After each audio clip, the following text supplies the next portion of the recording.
Hey everybody, DeAndre Coke here for another quick hit, and I am coming to you today after literally landing last night as of this recording. So once you hear it, it's gonna be just from a couple days past, but literally last night just got in from a 3 week trip through Southeast Asia.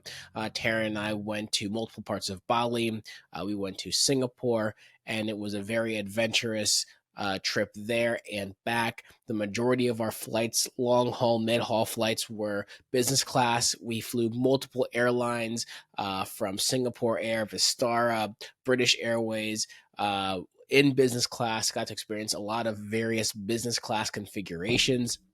I don't know the exact number, but we probably visited somewhere between 8 to 10 different lounges, including one of the top lounges in the world. And it was a phenomenal experience. We're going to have a full breakdown, which we're going to record and get released out within the next few weeks. So take a look out for that. Some really cool early stats.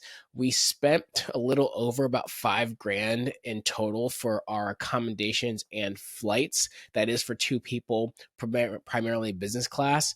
And that's what we spent, but we got close to about $30,000 in actual value.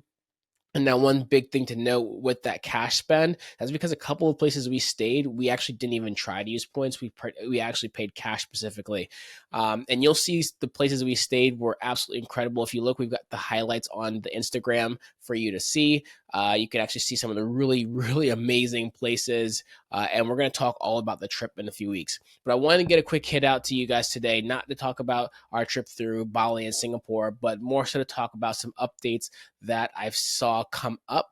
And just due to honestly poor internet where we were, I wanted to make sure I could do this recording where A, would sound good, and B, would be able to upload it and get it out to you. So a few different things to update you on. If you have the Amex Platinum, personal platinum or business platinum card, just so you know, they've increased the credit that you get for Clear Plus from 189 to 199 to keep up with the increased cost of Clear. If you don't know what Clear is, you might have seen it when you go to the airports. There's the kiosks when you're going through either TSA pre-check or regular TSA. You'll see they have a big oval light around them. It says Clear, and that's an easy way to fast track. You basically get to skip the line even ahead of pre-check people. And that actually saved our butts on one of the early flights that we had. There was a line with probably around 100 to 200 people in there, and they didn't actually have a designated area for TSA pre-check for some reason, but they did have Clear, and literally there was no one there in Clear waiting in line. So Terry and I literally skipped the line of almost 200 people because of Clear. And basically the Amex Platinum and Business Platinum pays for it for you. So if you have those cards, it just sign up for Clear and automatically reimburse you for it. If you don't have those cards, that's one of the perks towards that annual fee that it's really high on those cards because they pay for this for you. It's an annual fee, and I found it to be very, very helpful many times. The next one is going to be the World of Hyatt Business credit card.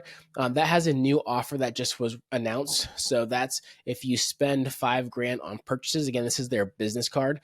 $5,000 on purchases in the first 3 months. For opening the account, you'll get 60,000 Hyatt points as a bonus. And if you spend $12,000 in the first 6 months, you'll get an additional $15,000. So that's about 75,000 Hyatt points that you can get through their business card. And a lot of people, just to get to the globalist level, they combine the Hyatt personal and the Hyatt business cards, which can be used in a strategy really to get to globalist a lot quicker. And also one thing to note with that 75,000 Hyatt points, depending on obviously where you're going to stay, can get you anywhere from probably 2 to 4 nights, depending on where you're staying, at some really cool Hyatt properties in different parts of the world. Obviously, some of the higher end, more like all inclusive secret resorts are going to take.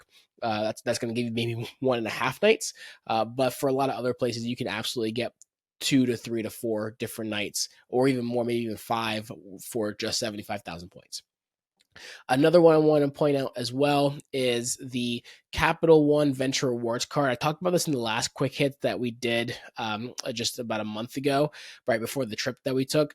And for this one, this offer is going to be expiring soon. So if you haven't taken advantage, just keep this in mind. The Capital One Venture Rewards card basically is offering you pretty much $1,000 in free travel with just the $95 annual fee. So the way that it works is you get 75,000 bonus points or miles through Capital One after you spend $4,000 in the first 3 months.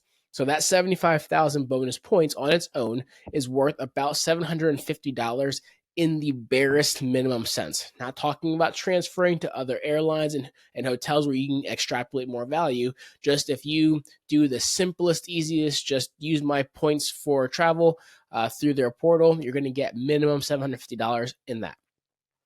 And again, if you use points and mile skills, travel transferring points, you should easily double that, if not, 5x it.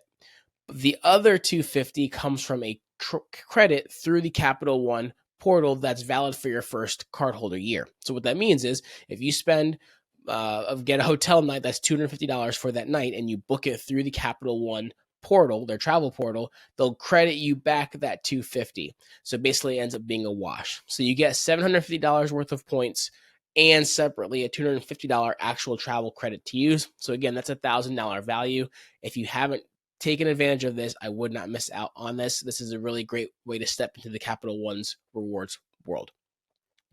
And then the last one I've got for you before we wrap this one up is the Chase Inc. Business Preferred Credit Card is ending its honestly best ever 120,000 bonus point value in the next couple weeks. I think early September is when it's going to end, basically by the 4th of September if they don't decide to pull the plug a little bit earlier.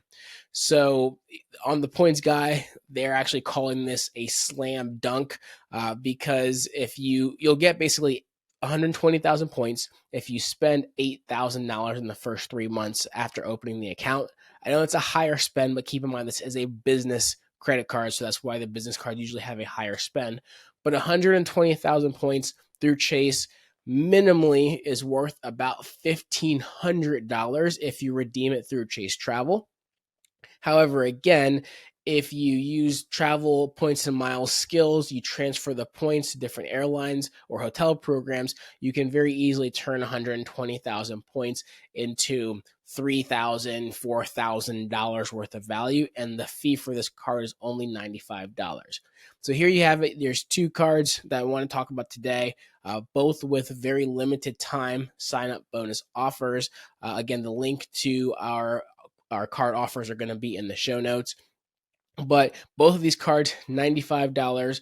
One minimum $1,000 worth of travel for you for that $95. The other, the minimum of $1,500 worth of travel for you for that same $95. So take advantage of that. I'm going to wrap this one up here. I am tired, but thankfully well rested because we had a lot of lie flat seats. We got to turn our plane seats in business class into beds. So we actually got a decent amount of sleep, but I still need to unpack and do all the things. So I'm going to wrap this quick hit up here and we'll catch you on the next episode. Take care, everybody.